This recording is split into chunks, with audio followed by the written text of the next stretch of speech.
Kalau ini jalannya itu melalui 12 rute ini.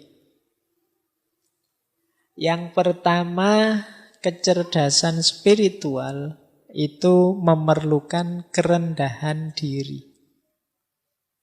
Kesadaran diri. Kerendahan hati nanti. Jadi kesadaran diri itu ya sama seperti di emosi kemarinnya. Ayo dipahami. Jadi sadar itu tidak sekedar tidak tidur. Kalau di spiritual sadar itu berarti kita hidup ini punya makna. Punya nilai. Banyak orang yang rutinitas. Hidupnya rasanya kayak robot. Tidak bisa menjawab makna. Ya menjawab makna itu di situ bertanya mengapa. Mengapa sih harus ngaji? Mengapa sih harus seminggu sekali? Mengapa kok namanya ngaji filsafat? Mengapa kok? Nah itu pertanyaan-pertanyaan ini kan menggelisahkan. Tapi kalau kita bisa menjawab, disitulah kita sebenarnya hidup dengan bermakna. Tidak sekedar menjalani rutinitas hidup. Jadi yang pertama itu kesadaran diri. Yang kedua spontanitas. Ini menarik ya. Spontanitas itu maksudnya apa sih? Kita itu jadi orang baik, jadi orang yang peduli, jadi orang yang religius, spiritual itu keluarnya otomatis. Kenapa keluarnya otomatis? Karena sudah kita biasakan begitu. Tidak pakai dipikir dulu. Wah ini saya sedekah apa enggak ya? Kalau sedekah uangku sekian, nanti tinggal sekian. Padahal itu panjang. Kalau dipikir panjang, enggak otomatis keluar. Itu sebenarnya belum mendarah daging, belum mengakar. Kalau sudah karakter dermawan itu mendarah daging, begitu ada dorongan untuk sedekah, sedekah saja. Itu namanya spontan. Melakukan kebaikan secara spontan. Ini mirip didefinisi akhlak oleh para filosof muslim seperti Ibnu Miskawai, Imam Ghazali. Itu kan mendefinisikan akhlak itu cirinya antara lain spontanitas ini.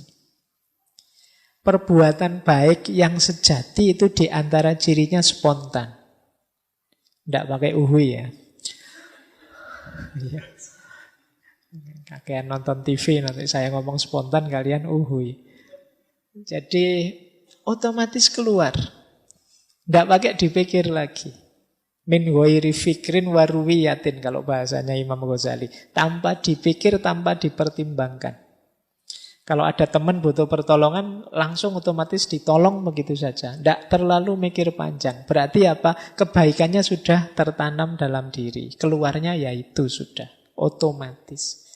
Kalau pakai dipikir panjang ya bukan kebaikan biasanya, hanya pencitraan.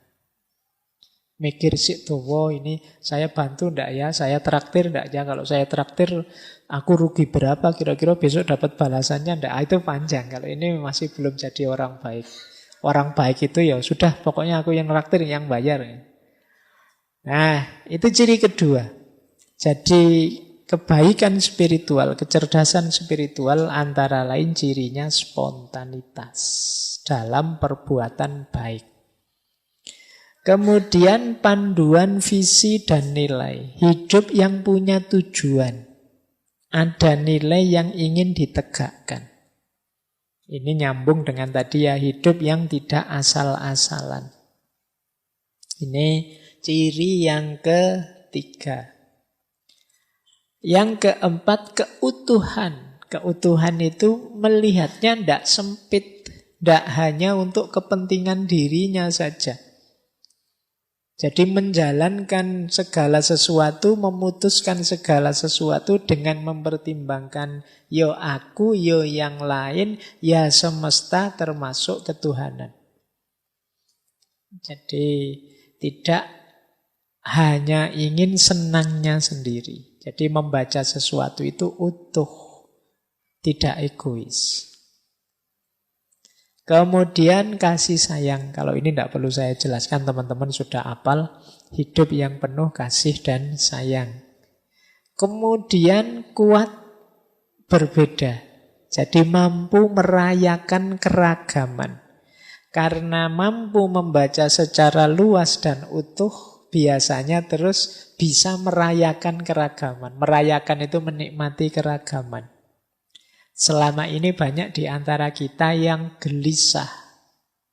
Tidak tenang hidupnya karena ada yang beda dengan kita.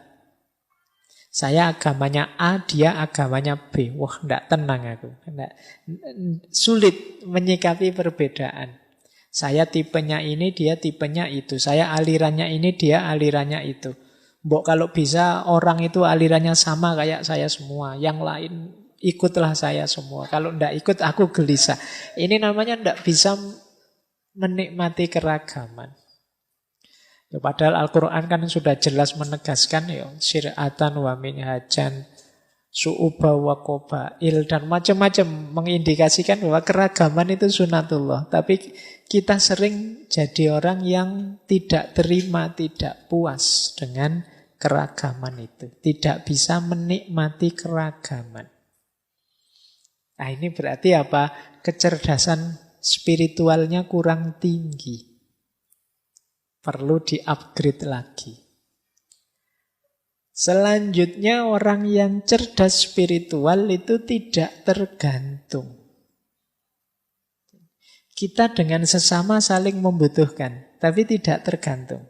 Bedakan saling membantu dengan ketergantungan. Kalau ketergantungan itu pokoknya kalau tidak kamu ya hidupku hancur, sudah selesai. Itu ketergantungan namanya. Harus kamu. Kalau ndak kopi merek ini atau kalau ndak rokok merek itu ndak pokoknya. Nah, itu namanya ketergantungan. Jadi ketergantungan itu nanti di antara indikasi orang tidak bisa menikmati keragaman. Ya, kalau dalam Islam kan satu-satunya yang ditolerir itu ketergantungan kepada Allah. Allahus Somad. Satu-satunya tempat bergantung itu Allah. Kalau pada yang selain Allah jangan tergantung. Nanti kamu kecewa. Jadi ketergantungan menunjukkan kecerdasan spiritual kita kurang tinggi. Nah, selanjutnya rendah hati.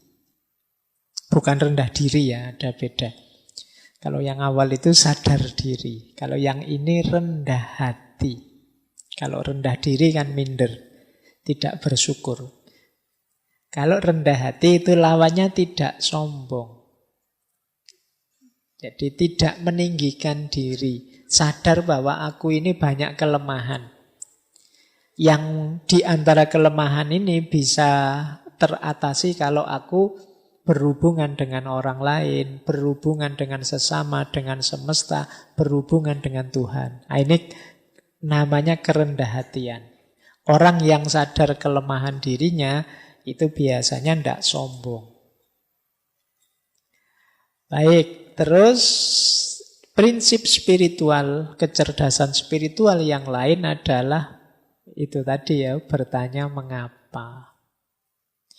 Pertanyaan mengapa itu pertanyaan sangat filosofis. Kalau teman-teman ingin jadi orang pintar, sering-sering bertanya mengapa. Meskipun ini menjengkelkan. Iya. Jadi mengapa kok harus ngaji filsafat? Ya biar kita ngerti filsafat. Mengapa kok kita harus ngerti filsafat? Ya karena filsafat itu penting untuk dunia. Karena filsafat itu melatih kita untuk berpikir kritis. Mengapa kita harus berpikir kritis? Nah itu bukan jengkel kamu ditanya gitu terus. Loh, tapi justru itu menunjukkan kita sadar. Ini yang disebut oleh Sokrates itu hidup yang diuji. Jadi kata Sokrates, hidup yang tidak diuji itu hidup yang tidak berharga. Hidup yang berharga itu yang kita uji. Mengapa kok kuliah di kampus itu? Kok ambil jurusan itu? Itu harus tahu jawabannya. Kalau tidak, berarti kemarin asal-asalan. Karena di situ ada beasiswanya, Pak. Mengapa kok cari yang ada beasiswanya? Ya karena saya tidak banyak uang, Pak. Lah, mengapa kok tidak banyak uang? Iya. Karena saya males, Pak. Lah mengapa kok males? Oh itu kamu bisa stres itu mendadak. Oke, tapi itu bagian dari kecerdasan spiritual. Hidup yang tidak asal, hidup yang bermakna. Nah, selanjutnya di antara ciri kecerdasan spiritual adalah kemampuan reframe. Kemampuan reframe itu memberi frame ulang, memberi makna baru. Kadang dalam hidup ini kita perlu memberi makna baru. Misalnya ada teman-teman, wah Pak, akhirnya kuliah saya gagal Pak. Nah, Misalnya ini contoh. Loh ini kan frame-mu frame kegagalan. Mungkin bisa kamu kasih frame baru. Saya berarti perlu tantangan yang baru selain kuliah Pak. Itu namanya reframe. Ini bukan kegagalan bagi saya Pak, tapi kebebasan. Misalnya. Nah ini namanya reframe. Jadi di antara ciri orang yang cerdas spiritual itu mampu memberi frame baru. Orang yang sulit memberi frame baru itu nanti mudah putus asa. Kalau pas hidupnya sulit, kalau pas hidupnya senang, mudah terlena. Justru dengan frame baru, ini kendali dirinya lebih kuat. Iya sih, saya ini sekarang baru unggul menang. Tapi manusia itu mana ada yang sukses terus. Nah, ini saatnya saya harus hati-hati. Ini namanya reframe. Kemampuan reframe ini penting dalam hidup kita. Biar kita tidak putus asa dan juga tidak lupa diri. Kemudian sikap positif menghadapi masalah. Itu juga ciri-ciri orang cerdas spiritual. Tidak ada masalah yang harus diratapi sampai sedemikian rupa atau diputus asai sampai sedemikian rupa. Masalah itu jembatan kita untuk berkembang. Kalau tidak ada masalah, ya kapan kita bisa berkembang? Kalau kita di zona nyaman saja, kapan kita bisa jadi lebih baik? Nah, orang yang cerdas spiritual, dia bisa bersikap positif terhadap masalah. Yang terakhir, prinsip kecerdasan spiritual itu adalah dorongan untuk berkarya, berkontribusi. Jadi hidupnya tidak egois.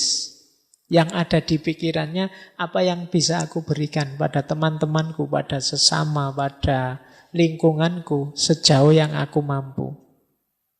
Jadi orang yang cerdas spiritual itu kreatif.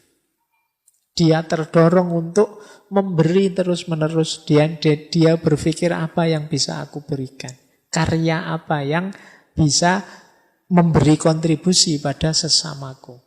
Nah ini ciri-ciri cerdas secara spiritual.